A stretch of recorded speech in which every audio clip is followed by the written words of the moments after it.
Have you ever considered that a man's true feelings for you, his deepest emotions, might not be hidden in his words at all, but in something far more honest and revealing? How he behaves in close moments. It might sound unusual, maybe even a bit bold, but this idea is rooted in one of the most respected psychological teachings of the past century. Carl Jung, the Swiss psychiatrist who transformed our understanding of the mind, believed that love is not just an emotion.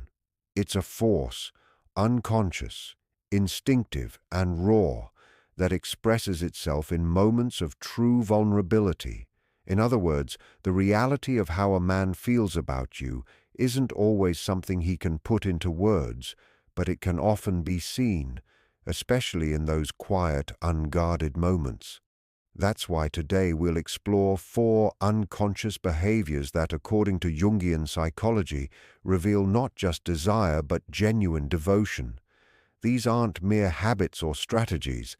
They are emotional truths, and if you've ever wondered whether what you feel is real or just surface attraction, these signs can help you understand more clearly.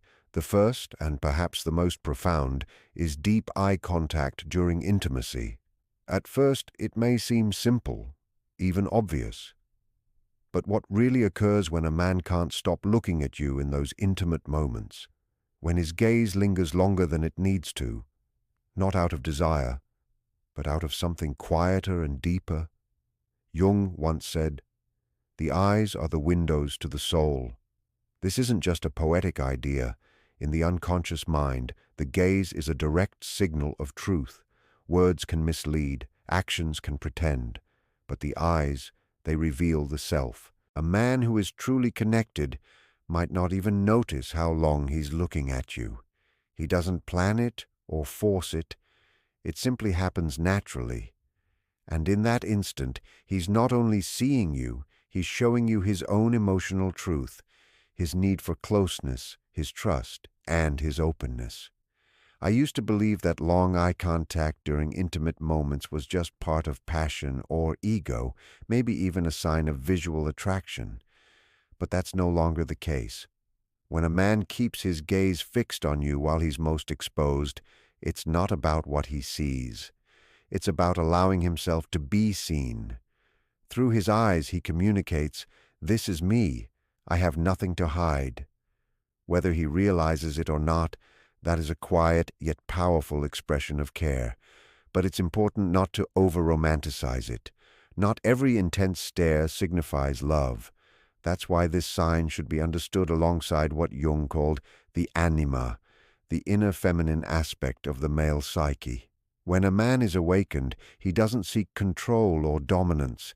He seeks connection and understanding. That's when his gaze transforms. It becomes less about possession and more about presence. It's subtle, almost sacred, and unforgettable. Now consider the contrast. What does it mean when a man avoids your eyes during intimate moments? Perhaps he's shy or distracted, but Jung suggests it could indicate something deeper. It might reveal a part of himself he is not ready to share. Avoiding eye contact doesn't always signal indifference. It can be a protective measure, a fear of being seen too clearly. It can indicate that love, if present, is grappling with hidden feelings of shame, guilt, or past emotional wounds. The tension between connection and avoidance is the true battlefield of intimacy, where love either deepens or fades. Yet when two people meet each other's gaze even for a few seconds, something rare occurs. The world seems to disappear, time slows, the ego fades, and in that stillness without words, he may be telling you something he cannot say aloud. You are not merely a companion, you are someone his soul recognizes. And that realization, as moving as it is only the beginning. What happens next, when eye contact transforms into thoughtful action, can reveal even more. When a man focuses on your comfort and experience over his own, not to show off, not to impress, but naturally, as if it cannot be otherwise, this is a profound unconscious expression of care. According to Jungian ideas, This isn't just kindness, it is a deep instinctive act of devotion. When a man truly cares, he doesn't need to try to put you first. Something inside him, something ancient and instinctive, naturally guides him. This leads to the second sign, selfless attention.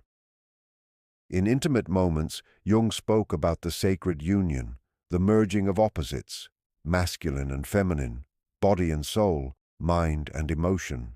In true connection, these elements don't just meet, they blend. A man focused only on desire seeks release.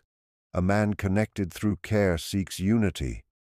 He becomes attuned to your rhythm, your breathing, your needs. He learns about your well-being not by asking constantly, but by observing and responding attentively. You notice it in the smallest gestures, the way he slows when you need space, the gentle way he checks in. Was that comfortable for you? Not from insecurity, but from genuine concern. You sense it when he remembers what brought you joy or ease previously and brings it back, not to flaunt, but to honor your shared experience. He begins to care less about performance and more about your feelings. That shift from doing to being is where authentic connection resides. And here's the deeper truth. This kind of attentiveness is more than physical. It can be restorative. A man who prioritizes your experience may be someone who has confronted his own shadows, his fears, and insecurities. Jung believed intimacy brings forth the hidden parts of ourselves, the aspects we usually conceal. A man who has faced his inner struggles and is no longer compelled to prove himself undergoes a quiet transformation. He gives not to earn love, but because he already feels it. It's also important to understand that selfless behavior can sometimes be misread. Some men overextend not from care but from fear of rejection or being undervalued. Awareness matters. Genuine attention flows calmly, naturally, not as an attempt to earn approval. When a man moves from ego to empathy, from the need to impress to the desire to connect, intimacy becomes more than physical. It becomes emotional truth, the language of the unconscious. Love, in Jung's view, isn't a flawless performance. It is a balancing act, a dance between strength and softness, control and surrender. It is the meeting of mind and body, masculine and feminine, not as opposites, but as reflections. And when that alignment occurs, when gaze, touch, and intention converge, you witness not merely affection, but transformation. What if a man is merely skilled or experienced? The truth isn't in technical ability, but in the tone beneath his actions. Is his care consistent or calculated? Does his attentiveness continue beyond the moment, or does it vanish once the interaction ends? Real care doesn't clock out. True attention flows naturally even afterward, not as a duty, but as a quiet, instinctive wish to ensure you feel recognized, appreciated, and safe. This is how unconscious devotion manifests. These small, authentic gestures, combined with sustained presence and deep connection, reveal far more than words ever could. They are the signs that love is present, quietly guiding actions, revealing character, and shaping the bond in ways that linger long after the moment passes. Intimacy, in this sense, becomes not just physical closeness, but a mirror to the soul, a reflection of inner truth, and a testament to genuine care, safe and valued. His body language, his tone, the way he moves or speaks afterward, all reveal one truth. To him, you are precious. There is something almost spiritual in that type of connection. It's not just about physical closeness anymore. It becomes something deeper, a moment where spirit meets spirit. Jung described this as the blending of masculine and feminine energies when the one who usually leads learns to let go, and both partners are transformed by that exchange. This is not a person trying to show how skilled he is. This is someone who has seen your value and, through giving to you, remembers his own tenderness, his ability to care without expectation or condition. Yet there's one more layer still present, something quietly vibrating beneath the surface. Because what happens after the giving? When the act finishes, when the breath eases, when silence fills the space, what happens then? That is where the next sign becomes clear. And it may be the most emotionally revealing of all. It's easy to get absorbed in the moment of connection, the passion, the intensity, the surrender. But the true nature often emerges afterward, when everything calms down, when there's nothing left to perform, when it's just two people without any protective layers physically and emotionally. This is the next sign, a man's openness and gentleness afterward. What he chooses to do once the moment ends tells more about his heart than any words could. Jung believed the masks we wear, the roles we play in everyday life, fall away most easily in moments of vulnerability. Connection is not just a physical act. It is a doorway into the unconscious. And when care is genuine, behavior afterward becomes like a mirror of the soul. He might not realize it, but in that gentle afterglow, when the ego is quiet and the heart still open, he shows exactly who he is. You will see it in the way he holds you longer than necessary, not to possess you, but to stay grounded in you, as if your closeness reminds him of what is real. You will hear it in his softer voice, the slower rhythm of his words, the way he might suddenly share a thought or memory he has never spoken before. Perhaps he traces his fingers along your skin, not from habit, but as a way to remind himself that you are still there, still present. Or maybe he simply rests his forehead against yours, breathing quietly with you, saying everything without a single word. These small gestures are not random. They are signals of emotional safety. Jung called this the integration phase, the point where light and dark, masculine and feminine, body and soul begin to merge. A person who remains emotionally present afterward is not only offering comfort, he is allowing himself to stay open, unguarded. That vulnerability is rare because many are taught that strength means detachment, that to be strong is to pull away before intimacy grows too close. So when he does not retreat, when he lingers instead of moving away, when he chooses to remain instead of leaving, he is breaking a pattern ingrained in him. That is not just care. That is courage. That is defiance of old emotional walls. Yet not everyone can remain there easily. Some withdraw emotionally afterward, not because they do not care, but because they do not know how to stay open. Their defenses return quickly. Their mind rebuilds the armor. They shift from softness back to safety. For someone emotionally connected, that sudden absence can feel painful, like the silence that follows a song you weren't ready to end.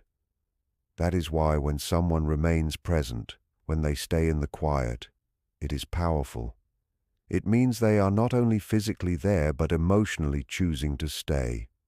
Even after the peak moment has passed, they are still there, still engaged, still real, and in that closeness lies a deeper openness, because when someone truly cares, staying afterward is not just comfort, it is honesty. They might start to reveal pieces of themselves normally hidden, childhood memories, personal fears, small vulnerabilities. They may seem softer, smaller, more human than ever before, and that is the proof. They trust not only with their body but with their inner self. That is not performance. That is surrender. It used to feel like emotional openness, afterward had to be earned, that it came only after seriousness was established. But it is not about time. It is about trust, and trust is not always expressed in words. Sometimes it is shown in silence, in the way someone reaches for you in the quiet or whispers something seemingly small just to keep the connection a bit longer. These subtle actions are not strategies. They are signs of the unconscious quietly signaling, "This is safe. I can stay here."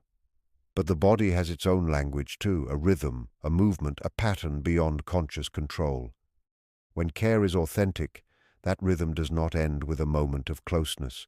It deepens, becoming shared, becoming sacred. There is a kind of intimacy that words cannot describe, silent yet powerful, a current flowing between two people who have stopped trying to impress and have simply begun to exist together.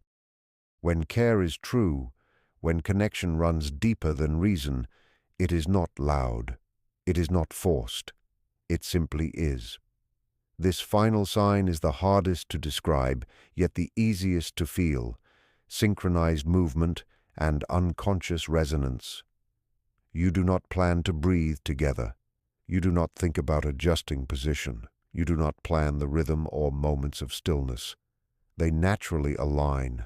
Your movements fall into a shared pattern, like a dance you both somehow know. Jung called this participation mystique, an ancient connection where the line between self and other begins to blur.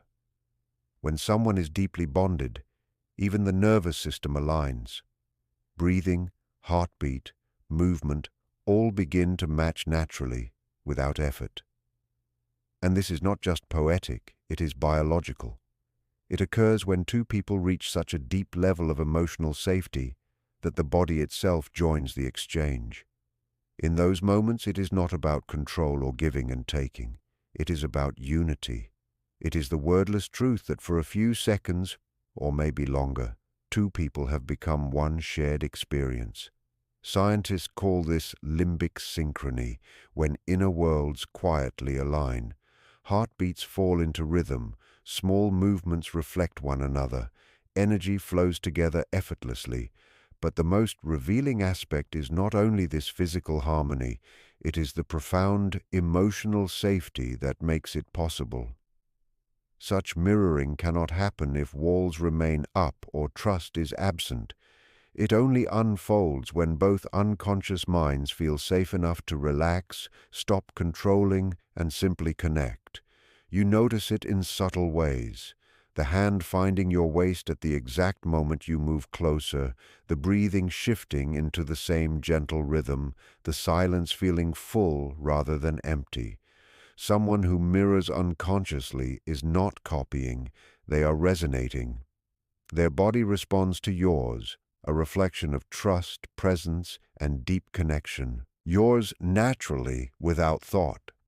And that resonance is the clearest proof that he doesn't see you as separate. He senses you as part of himself, not in a way that is controlling, but in a way that feels sacred, like coming home to something familiar and complete. Now, we return to the question that has quietly lingered from the start. Why do some loves feel as if they existed long before the first touch? Why does a single glance, a soft sigh, or a quiet moment feel less like meeting someone new and more like recognition? Jung believed it's because when a man falls deeply in love, he isn't just encountering you. He is meeting a reflection of his own inner feminine, his anima. And in that reflection, everything seems oddly familiar. That familiarity sparks a kind of unspoken harmony, not only in body, but in feeling, thought, and breath. Your presence becomes a memory he didn't realize he carried. You awaken something timeless and inevitable in him. That's why your movements seem to align, why you sense each other's rhythms without speaking. But there's a deeper reason this matters.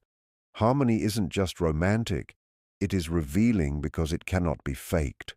Unlike gestures or kind words, it bypasses the conscious mind entirely. When his body moves in tune with yours, when his calm rises as yours does, when his hand reaches for yours without asking, it conveys something, both simple and profound. He isn't acting, he is fully present, not just physically, but emotionally and spiritually. His entire being is meeting yours. That's why casual encounters, no matter how engaging, rarely reach this depth. In those moments, the body remains cautious. The nervous system is alert. Each person moves to their own rhythm, careful not to cross invisible lines. The body performs, but it doesn't remember. The heart participates, but it doesn't surrender. Yet when love is real, those barriers dissolve. The body stops pretending. It begins to remember. That is the beauty of mirroring. It isn't about copying, it's about mutual trust. It's the psyche quietly saying, "This is safe, this is complete, this is home." And in that way, the four signs come together not as checklists to measure love, but as experiences you can feel: deep eye contact, selfless giving, emotional openness afterward, silent mirroring. They don't demand notice, they quietly announce themselves. And when they appear, you do not need to question them. You feel them in your bones, in your inner knowing. True love doesn't always announce itself with grand gestures or perfect words. It appears in the spaces between them. It lives in the pauses, in the way his eyes soften when he looks at you, in the way his gestures respond rather than demand. When these signs are present, he doesn't just say he cares. He shows it frequently without even realizing it. Now the reflection turns to you. Love isn't only about noticing signals in another. It's also about trusting your own intuition when they appear or when they do not. Before we close, there's one final truth Jung pointed to, one essential reality beneath it all. At the heart of every gesture, every touch, every moment of closeness lies a simple truth: the body never lies about love. Jung didn't describe love as only a feeling. He saw it as a psychological event, a moment when the unconscious communicates through instinct, presence, gaze, and openness. That is what makes these four signs so powerful. They aren't tricks or behaviors meant to impress. They are confessions from the soul. They speak of alignment, not performance. When a man holds your gaze during intimacy, when he focuses on your experience before his own, when he stays gentle and open afterward, and when his body naturally aligns with yours, he isn't just showing care, he is showing integration. His inner and outer selves have aligned. His love is no longer just an emotion, it has become a state of being. But perhaps the most important realization is this: if he does not display all these signs, it does not automatically mean he doesn't care. Sometimes it points to something else. It may indicate emotional unavailability, fear, or disconnection from his own inner self. That does not make him flawed. It makes him human, still learning, still growing, still exploring the terrain of his own mind. That is why awareness is so important. When you understand these signs not as tests, but as subtle indicators, you start to see more clearly where you stand, not through what is said, but through what the unconscious reveals. Now the reflection turns toward you. Does your partner show these signs? Have you ever felt that quiet harmony, the effortless care, the lingering tenderness that signals this isn't just desire, but home? Or have you noticed its absence and found yourself asking questions your heart has carried for too long? Speak what you felt, voice it. Because love, when examined with honesty and depth, becomes not just something we experience, it becomes something we truly understand.